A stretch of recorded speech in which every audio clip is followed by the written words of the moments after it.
Alam niyo ba na pwedeng gumawa ng bagong worksheet? Pwedeng mag-delete, pwede nyo i-hide, pwede nyo iba ng kulay, at madami pong pwedeng gawin. Good morning, welcome or welcome back. My name is Professor Excel and ito yung pag-uusapan natin today. Ang lahat tungkol sa worksheet. May mga previous version ng Excel na kapag nagbukas ka ng blank workbook or new workbook, tatlo agad yung sheet na nandito. Sa mga latest version ng Excel, isa na lang ang makikita mo and may plus sign dito, which is yung kung magdadagdag ka na ng new sheet. Now, madalas sa Microsoft Excel, gumagamit tayo ng madaming sheet to represent iba't ibang reports natin. Pwedeng gumamit tayo ng mga sheets for monthly basis. Pwede din naman for annual or iba't ibang sheets sa iba't ibang reports. For example, balance sheet, sa kabilang sheet naman, income statement, so on and so forth. Now, today, pag-uusapan natin kung ano nga ba yung magagawa natin sa mga sheets. Una is kung paano magdagdag ng sheet. So, sa mga latest version, nakalagay dito is plus sign. May mga old versions na Excel ang nakalagay dito ay parang asterisk sign yata. Hindi ko na malala masyado. Pero sa mga latest, plus sign.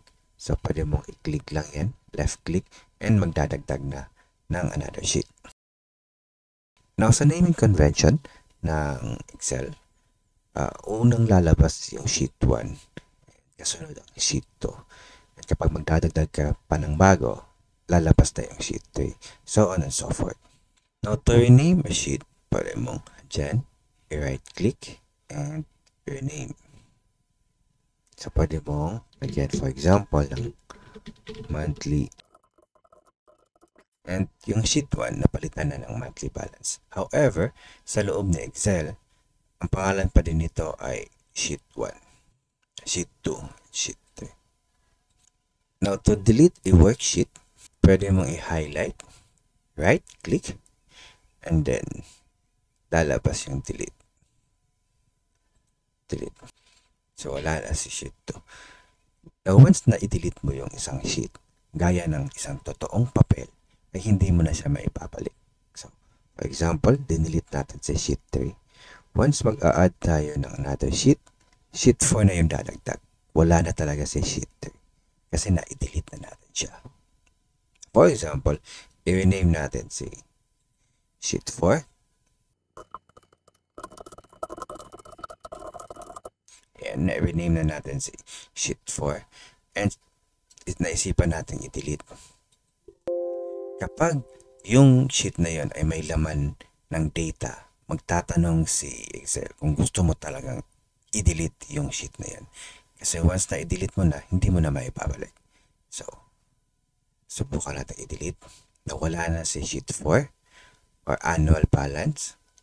Kapag magdadagdag tayo ng new sheet, sheet 5 na naman yung lalabas. O yung the next sheet.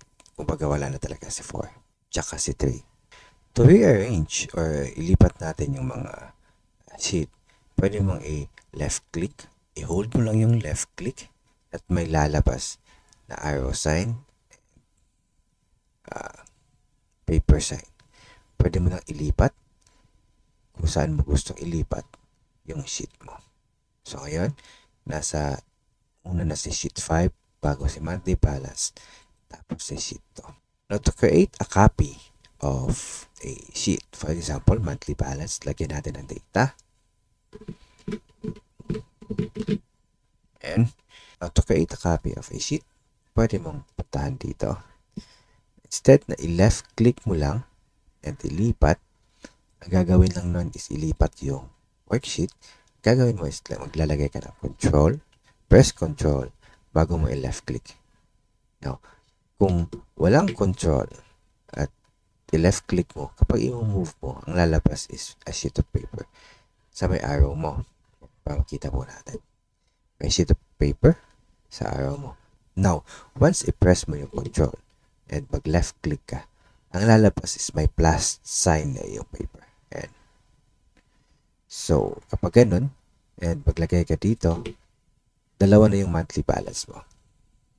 Again, kung gusto mong kopyahin yung isang buong sheet, press control, left click, and magiging tatlo na yung kinopya niya yung monthly balance mo o yung sheet na yan.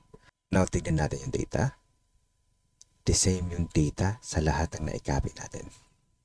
Yung name naman, maglalagay siya ng 2, 3, 4, so on and so forth kung ilang copy na ang naigawa mo sa sheet na yan. Don't worry, pwede din naman natin itong i-rename kung gusto natin i-rename. For example, monthly balance ng June. So on and so forth. Pwede din tayong mag-hide and then hide ng mga sheets. So for example, hindi natin kailangan si monthly balance 2 or ayaw natin makita ng mga users ang sheet na to.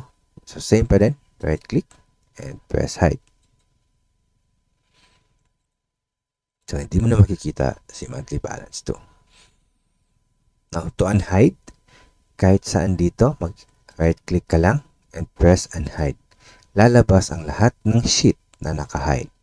So tinago ko si sheet 6 tsaka si monthly balance 2.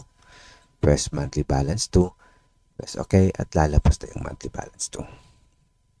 Pwede din tayong maglagay ng colors dito sa name ng mga sheets. For example, gusto natin i-highlight si monthly balance 2.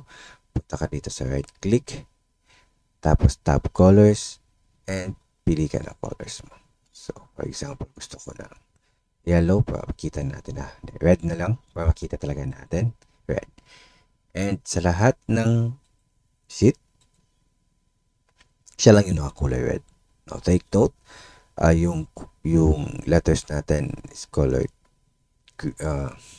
black kapag hindi na highlight, medyo green kapag na highlight na, but then pagdating dito, since pinalitan natin ng theme, naging red yung background, automatic na naging white yung kulay ng font.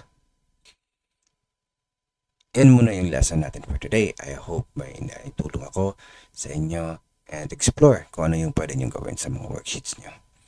Good morning.